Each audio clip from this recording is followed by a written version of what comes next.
It is not correct that I joined the NCA from the Fodesi.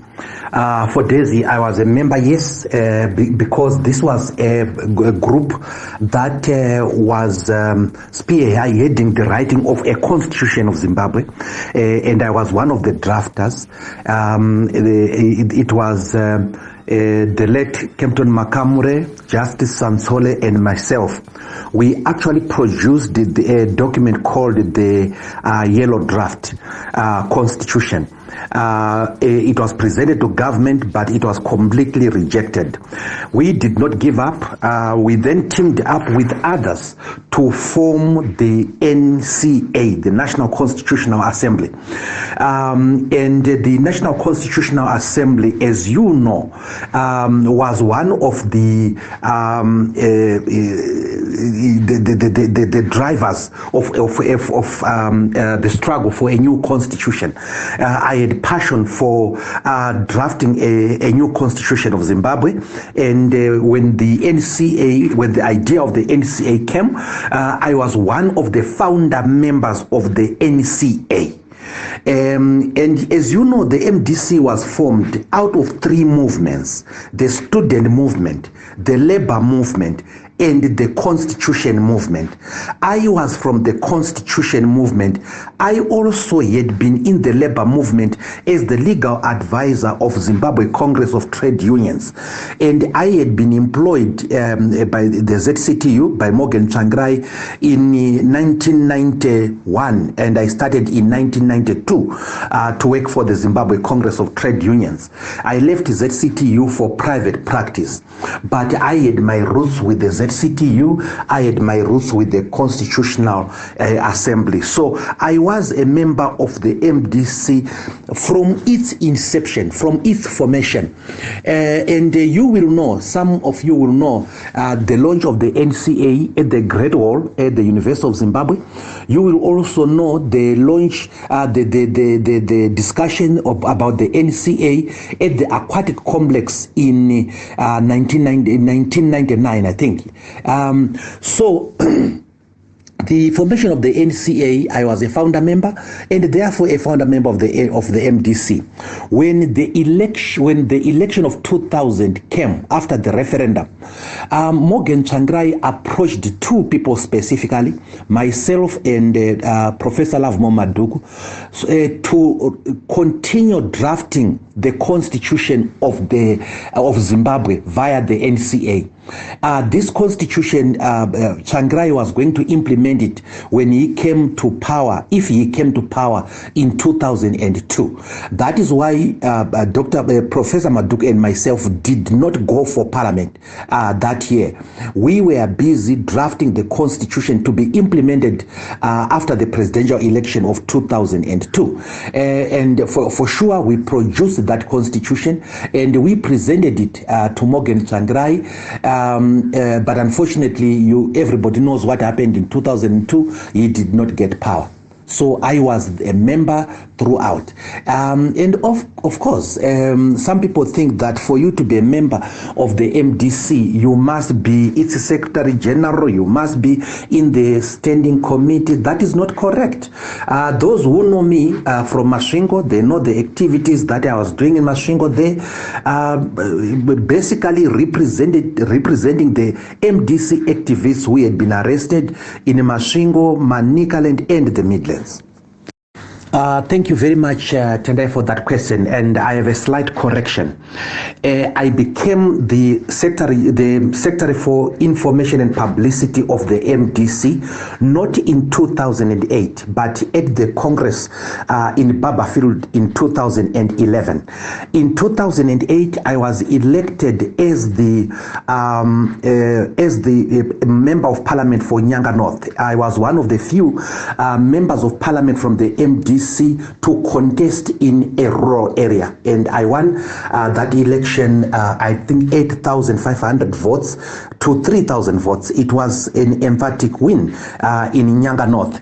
And of course, as you know, in 2008, we were immediately after the election of 31 March we went into campaigns for the presidential runoff election. I had a lot of attempts on my life at that point in time, and I briefly escaped to Botswana. My family was raided. My family house in Meborain then was raided by a group of 6 murderous people, including people who spoke, it should have been Lingala, which is a language of the DRC and Angola. That group, which was abducting people, actually raided my house when I had left for Botswana.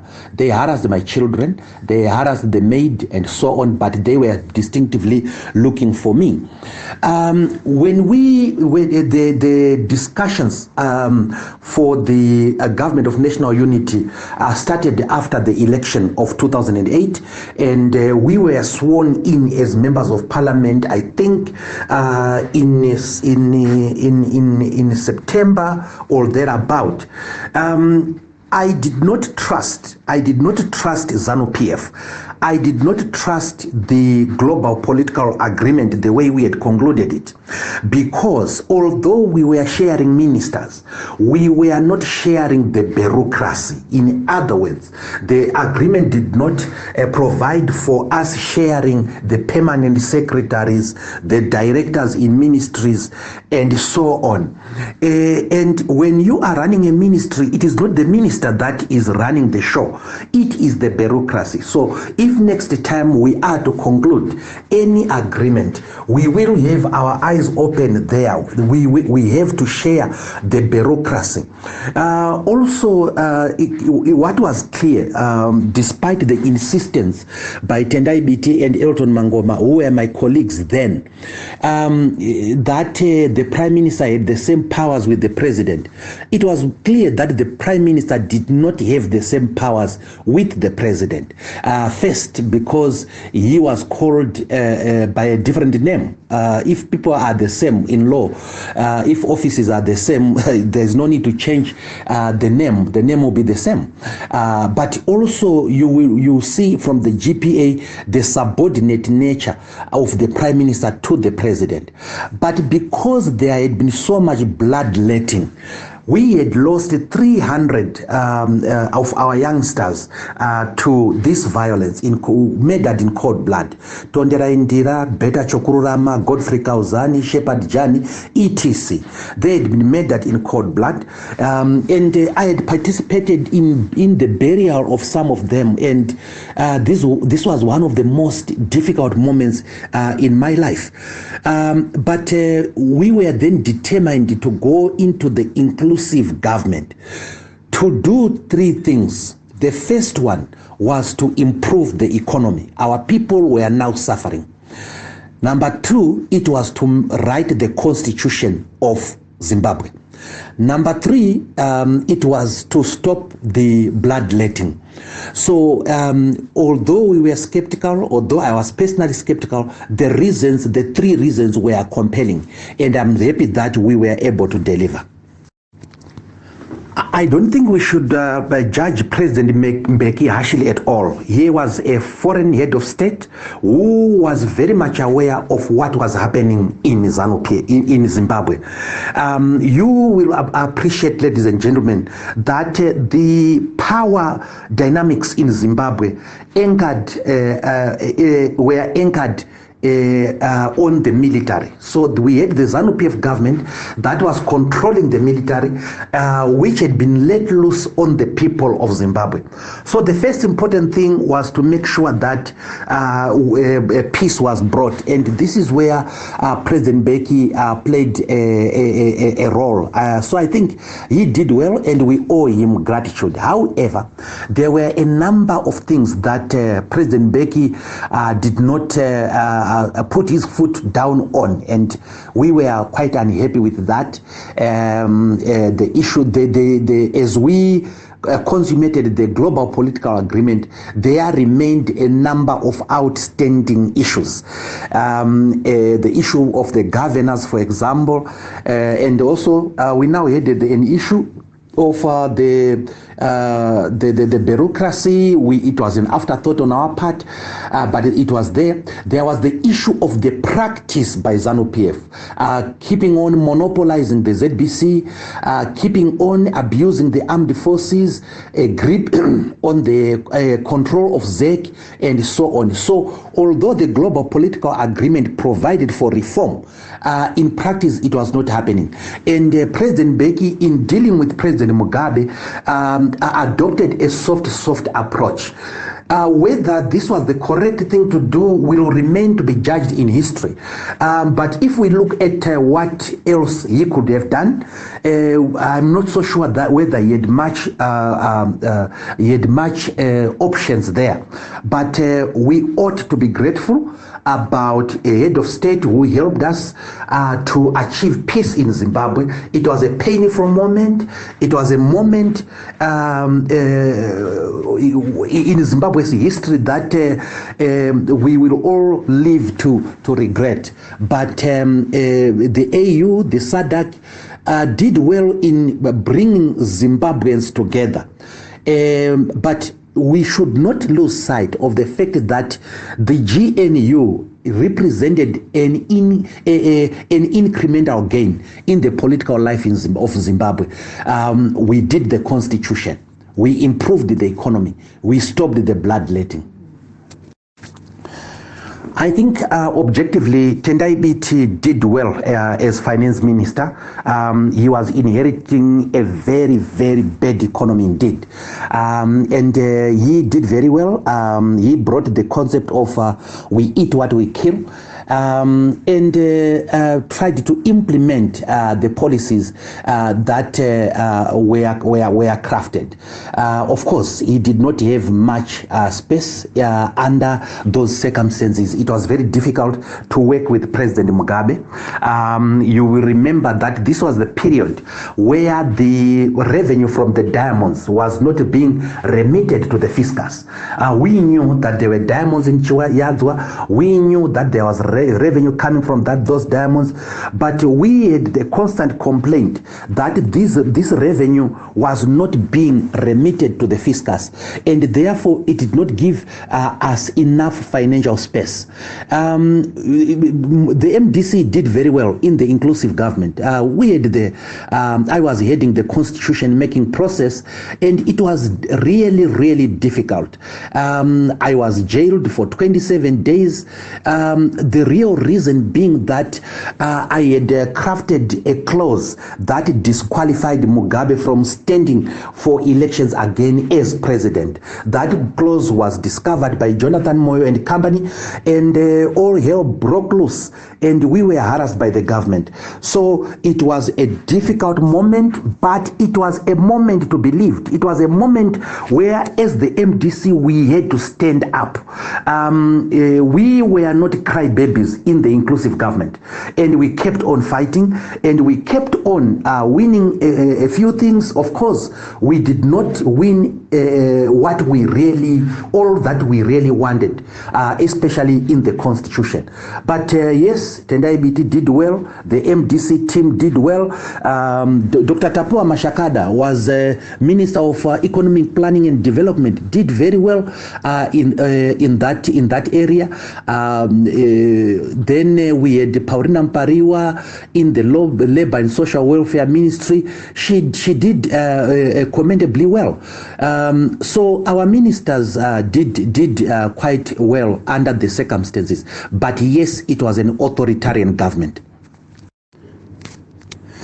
Thank you very much. One of the main issues in the constitution making process was the presidential term limits. But we didn't put only term limits for the president. We put term limits for the commissions. We put term limits for the judges and the other holders of public office. So it was a constitution that limited terms of office, and those limitations were entrenched in the constitution. Unfortunately for us, we could not make this clause retroactive. In other words, we could not say that President Mugabe, you have served more than 10 years and therefore you can't be president. This is the clause that I had sought to put into the constitution to completely disqualify Mugabe.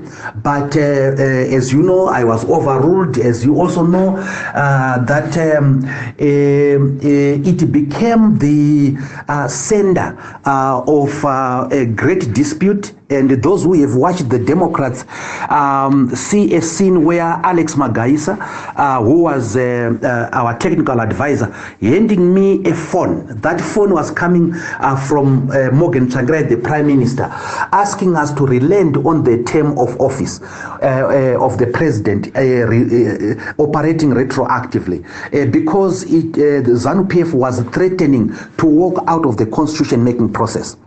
Regarding the amendments, we don't support mutilation of the constitution. But when it came to amendment number 2, there were 6 clauses there. The first clause dealt with the women's quota, the extension of the women's quota. The second clause dealt with the introduction of the women's quota in council. In other words, it said that 30% of councillors must be women.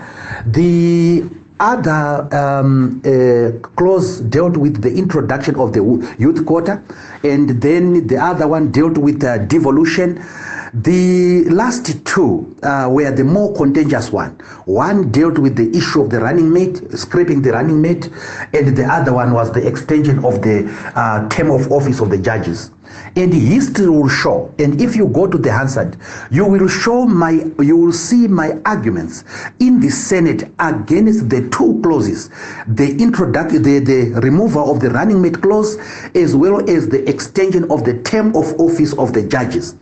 We were able to force Parliament to come to a halt, to adjourn on 2 occasions because of those 2 clauses.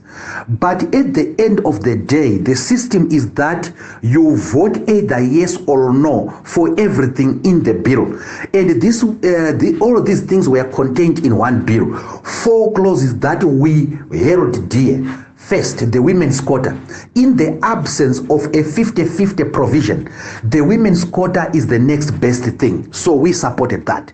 After all, it is us who had introduced it in 2013. The introduction of the women's quota in council, we totally accepted and supported that because it was the right thing to do. The introduction of the youth quota, we believe that the youths are not leaders of tomorrow, they are leaders of today. So introduction of that quota, 10 more youths in Parliament, is a welcome move. Of course, devolution as an answer to uneven development is what we have always been crying for. So 4 out of 6 we supported. So when it came to voting, that's why you saw that voting now. Of course, I didn't vote for the amendment, but most of the MPs of the MDC voted for the amendment. And most of these were women who were holding their membership of Parliament under the proportional representation anyway. So asking them to vote no was asking them to vote against themselves, against their own interests, and against the interests of the women in Zimbabwe. Women are marginalized. I don't think, when we now do a cost-benefit analysis, I don't think that the women's quota is less important than any of the clauses. I don't think the youth quota is also not important. I don't think devolution is not important. I don't think that introducing a women's quota in the local government is not important. I believe that the electorate has an inherent right to know why MPs or councillors are being removed from Parliament. I also believe that the party seeking to recall anyone must act within the law. Now, this is what happened. The MDCT went into coalition with other political parties in 2017, and this coalition was called the Mdc Alliance. And in terms of this agreement, the MDCT was the principal partner, and the leader of the MDCT was also the leader of the alliance. But in terms of the clause 2 of the agreement, the political parties retained their identity, retained their independence. And when the MDC changed its leadership in 2008, after the death of Mwonzora and Nelson Chamisa took over, he immediately took over the leadership of the alliance as well.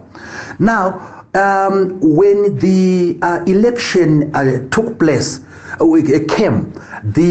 each political party seconded its candidates. So the MDCT had its own quota. Zanundonga, PDP, Tendai Biti actually was the first to announce his candidates. I think he announced about 14. Welshman Ngube had his own candidates, and so on. We had our own candidates. And those candidates, most of our candidates, most of the people who won in the opposition were members from the MDCT. In terms of the alliance agreement, a political partner in the alliance is clothed with jurisdiction over its own members of parliament. It can recall those members of parliament if they cease to belong to it. In terms of section 129K of the constitution, a party can recall, can advise the speaker that the MP no longer belongs to it. And in terms of clause 5.0 of the MDCT constitution, if a person joins or supports another political party, then they cease to belong to the MDCT. Now, this is exactly what happened. Most of the MPs that you saw us recalling were made to write affidavits by Tendai Biti, Advocate Nelson Chamisa, Welshman Ngube, David Coltart. I am mentioning here people with knowledge of law. They asked the MPs to sign affidavits that they were not members of the MDCT and that they were members of another political party, completely different. And as a result, some of them were recalled. But when it came to council, some of the councillors have cases of corruption which are objectively verifiable. And because we have zero tolerance to corruption, we removed most of these people whose corruption was proven to us. For example, some councillors in Harare sold land that was meant for poor people, that was meant for low-cost housing. They sold it to a businessman, one businessman who gave them financial kickbacks, and we had evidence of this, and we went on to remove them. We are not the first people to recall any people from parliament. Mwonzora recalled the entire municipality, the entire council of Chitungwiza because of corruption. Mwonzora went on to recall about 21 MPs. I think it was in 2014, after the rebellion by Tendai Biti. And Nelson Chamisa went on to recall Thokozani Kupe in May 2018 because, according to him, Thokozani Kupe had ceased to belong to the MDCT. So the MPs elected were elected under the MDCT quota, and the MDCT has jurisdiction over them, and the MDCT has exercised its lawful options because of what its constitution says and because of what the national law says. Of course, we don't enjoy recalling people from parliament and so on, but those MPs know their obligations. Those MPs know that if you are elected under the MDCT ticket, you can't join another political party and keep the seat. According to David Coltart, he said that the Mdc Alliance party is opposed to the Mdc Alliance. The Mdc Alliance party was formed in 2019. Now, if it was formed in 2019, it could not have contested elections. It is not the entity that contested elections. And therefore, it was a new political party. And by definition, and the MPs had then joined another political party. By their act of writing those affidavits, they then confirmed to the world that they were no longer the members of the party that sponsored them to go into the elections, the MDCT. These arguments was tested on more than 21 occasions before the courts of law, and it is now a settled matter. MDC believes in democracy. MDC believes in dialogue, and we have adopted dialogue as our principal political strategy. I know that the current dialogue platform, the Pollard, is not adequate. It is not adequate in the sense that it is exclusive of political actors. It does not involve civil society. It does not involve churches. It does not involve, in short, non-political actors like labor and business. I would have thought that a platform that is inclusive will produce a more durable result. A negotiation only among political parties has a danger of generating an elite pact, and we want the result of any negotiation to be organic. So our belief in dialogue is that this dialogue must be genuine, inclusive, and unconditional. So although it is a good starting point in the sense that people are conversing together, Pollard is a good starting point, but it is not sufficient. That is my respectful view. And I have to tell you that I wrote to the president and put my opinions about what the dialoguing platform must look like. And he promised to reply me, and I'm told that the reply is now there at home. I am currently right now in Johannesburg on parliamentary business, but when I go home, I will know what his reply was. But we are prepared for dialogue. That is the only viable political strategy that is there for Zimbabwe. The MDCT owns Harvest House. It purchased this property in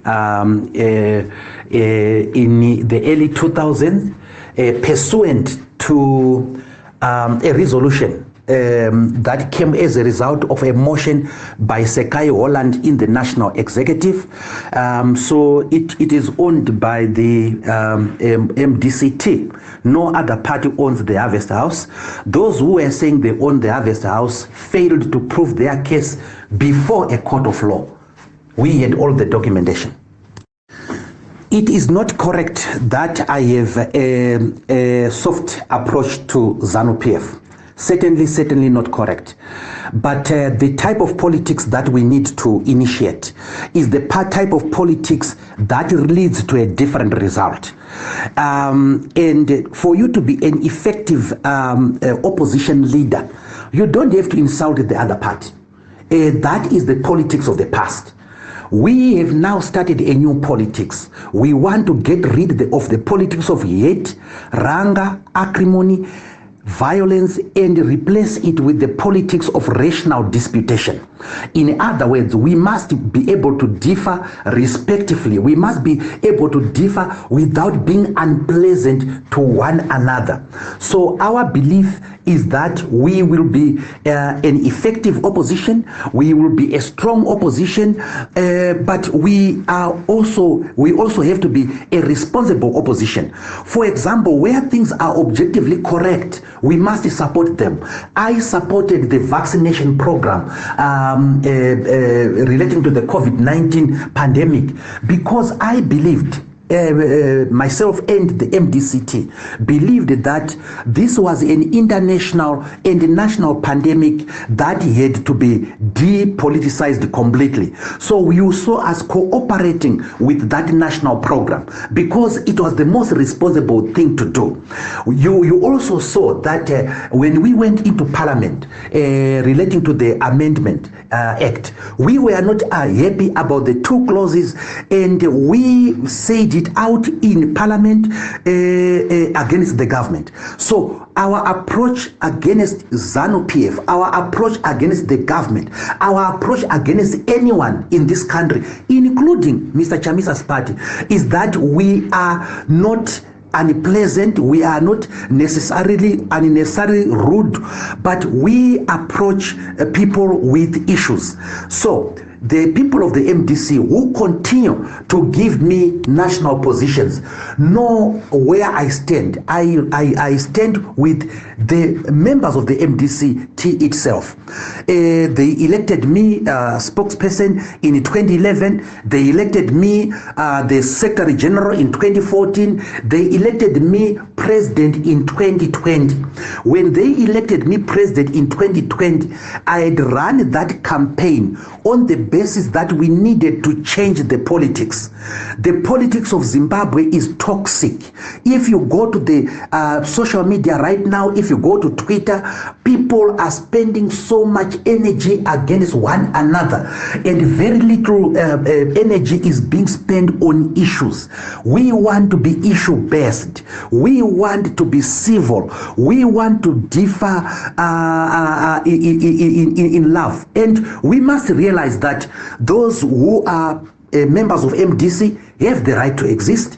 Those who are members of ZANU-PF have the right to exist. This society is going to be a pluralistic society for ages. Look at the number of political parties that are being formed. So I don't believe that we should use the politics of propaganda, tribalism, hate that is being used by some of our colleagues. So being radical does not mean being rude. I believe that the fragmentation of the MDC emanates from the failure to contain internal disagreements. And you saw in 2005, for example, there were disagreements about participation in the Senate, and Welshman Ncube led the breakaway. And then in 2014, Tendai Biti came with his renewal policy and wanted to remove the president, and he then broke away. We also saw that when the Supreme Court judgment came, Mr. Chamisa and company started being very harsh against those people who were supporting the judgment. So it is failure to contain internal contradictions. But I'm happy that since our taking over of the leadership of the MDCT, we have been able to contain this problem. You will know the disagreements we had with Dr. Kupe, Morgan Komichi, Engineer Mzuri immediately after my election as president. And we worked on that, and right now we are the most united outfit. It takes a particular temperament to keep the party together, and that is what I have just done. That is what we have just done in the MDCT. You can see with our public gatherings, our public programs, that we are a united group now, because we sat down and looked at the causes of our disagreements with a genuine desire not to dominate anyone, but to redress whatever issues people could have had. So we are very happy now. We are working together, and we have contained our differences. We don't use hate language against one another. We don't believe in demonizing anyone, which is the politics that is there now. Zimbabweans are tired of fighting. Zimbabweans are tired of hate. Zimbabweans are tired of lies against one another. It is customary in the Zimbabwean opposition politics, whenever you disagree with someone or someone has outmaneuvered you, they then are called ZANU-PF. They are called names like Mwonzora and so on that I am subjected to. It is because people have run out of ideas of how to deal with an opponent. And we believe that there is no need for that.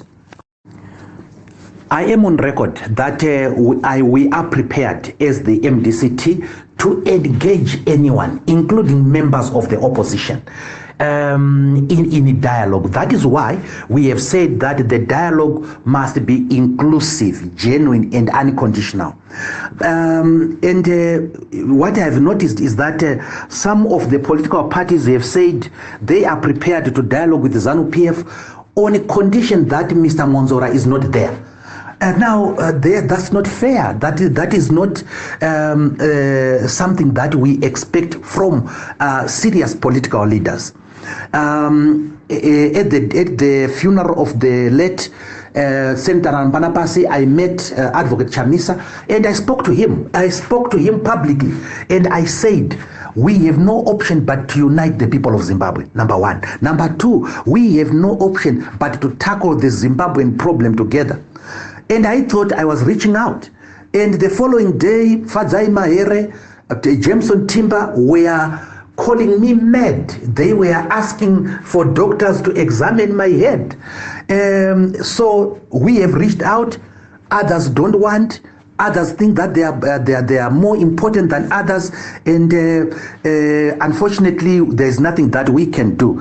But if we can converse with ZANU-PF, if we could converse with Mugabe after 2008, how can we not converse with our own brothers and sisters?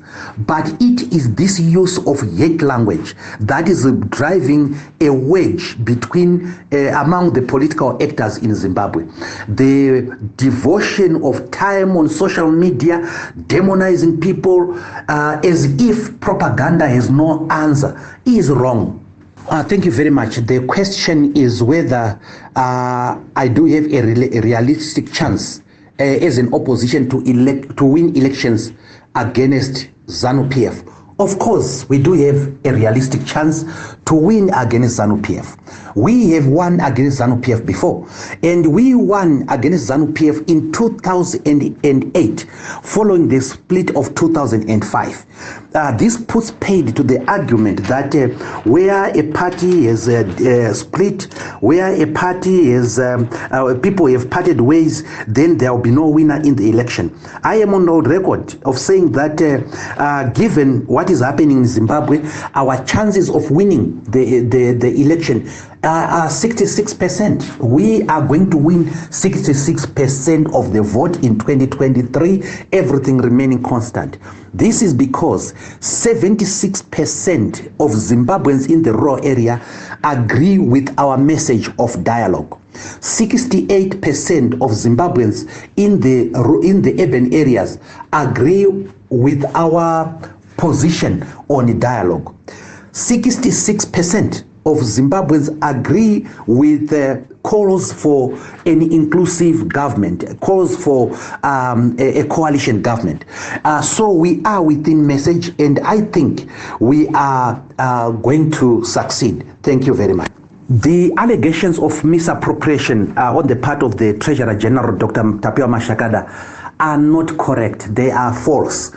The information about him being manhandled by some youths also are equally false, and these are just malicious, and I think calculated to taint his image. There has not been financial misappropriation at the MDCT. Right now, the MDCT is in the process of disbursing the funds that it is holding towards the various departments.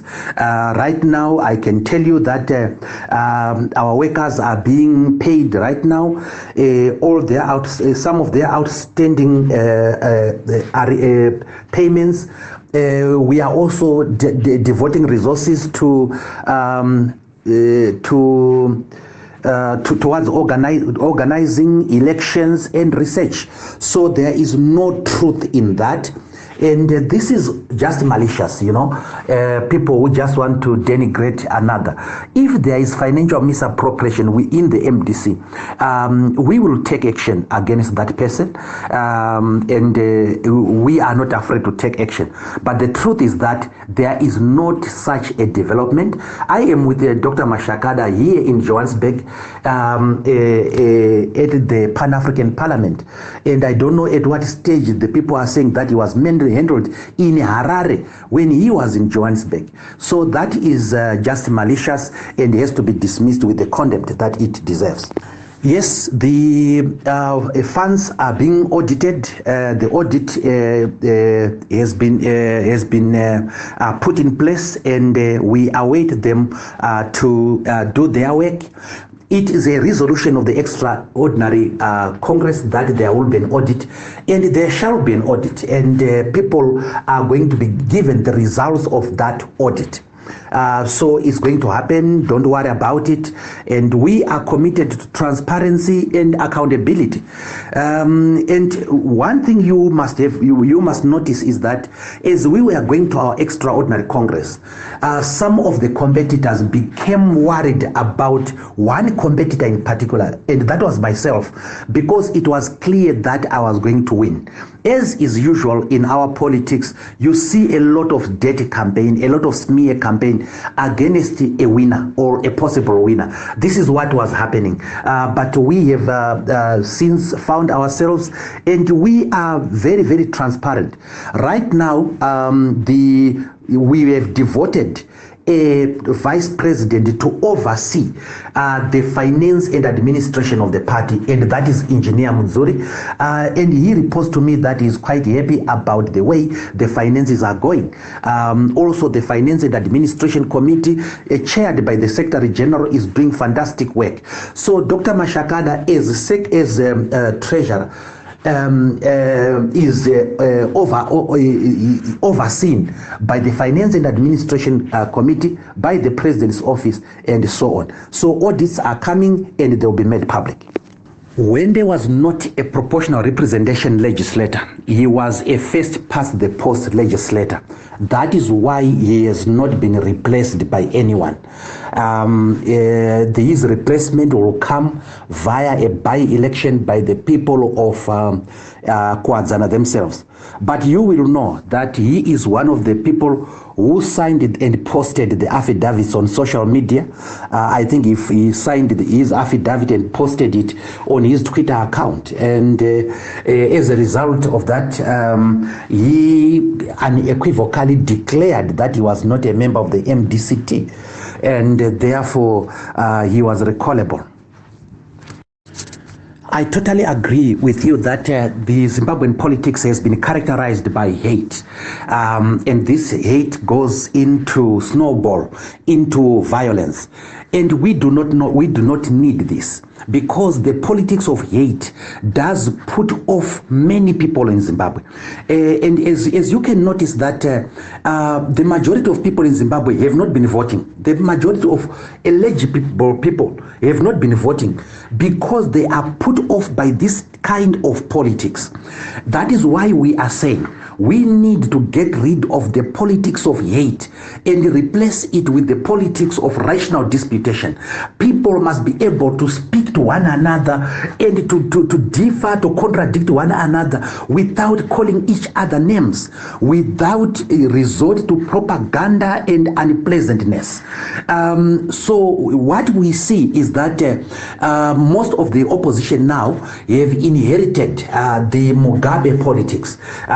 And may his soul rest in peace. President Mugabe used to be a specialist in the politics of hate, Changsoni, T-boy, and so on.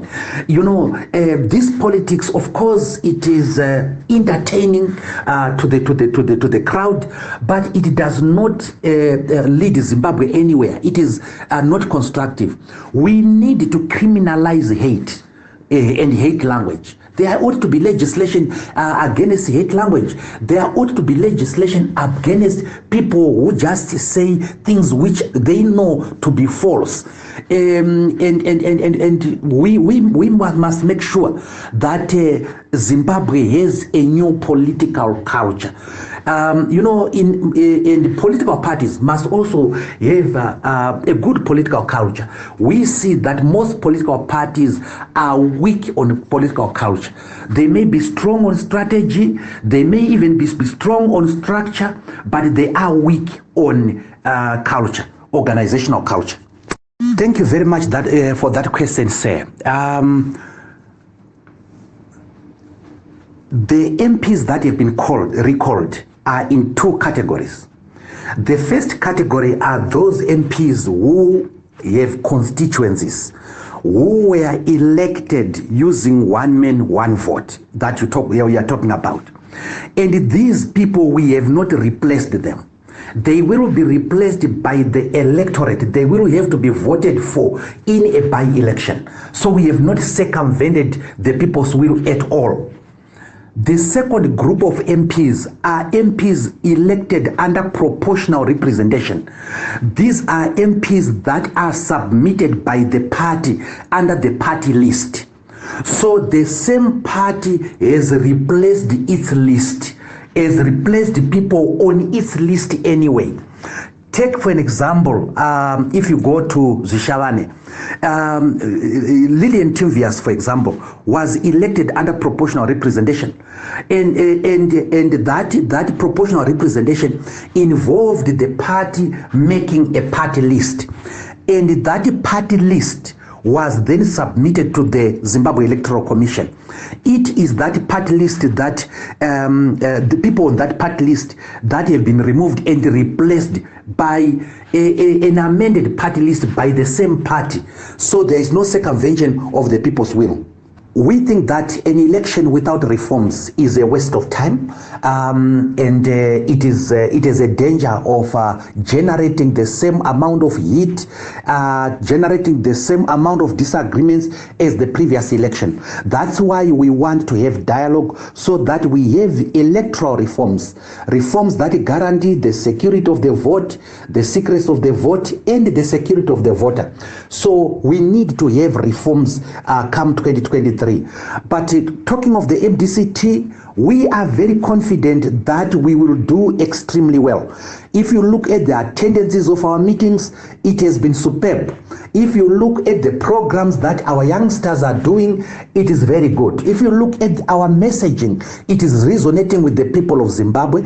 We have jettisoned the politics of hate and the politics of propaganda that we see. And we are happy that some of our opponents are now acknowledging that the most senior members of the original MDCT are with us. And when we were doing our 22nd anniversary on the 12th, you saw that we had close to 8 former ministers. So we are not short of talent in our outfit. We are not short of talent. And we have a lot of experienced people. So we will do very well. I don't think that the state media is giving all political players fair airtime. And this is one of the things that we have to deal with when we do the dialogue, when we do the negotiations. We need all the political players to get equitable airtime on the national media. But also the political parties must create news. They must do those activities that are newsworthy, so that the press can pick this news. I see that there is a lull in activity in most of the political parties. I see the MDCT is doing very well in terms of activities, and these are worth capturing. But I think that there is not enough equity in giving each political actor the right to be heard on the national broadcaster. Well, the question is whether we'll participate in the 2023 elections if there are no reforms. We will get reforms before 2023, and we will also cross the bridge when we come to it. Thank you very much for inviting me, and I wish you all the best. We will be going to Zimbabwe tomorrow from Johannesburg, where we were attending a Southern African caucus of the Pan-African Parliament. We want to make sure that the president of the Pan-African Parliament is a Zimbabwean, and we are fighting for Chief Charumbira to win. Thank you so much. When there was not a proportional representation legislator, he was a first past the post legislator. That is why he has not been replaced by anyone. His replacement will come via a by-election by the people of Kwazana themselves. But you will know that he is one of the people who signed it and posted the affidavits on social media.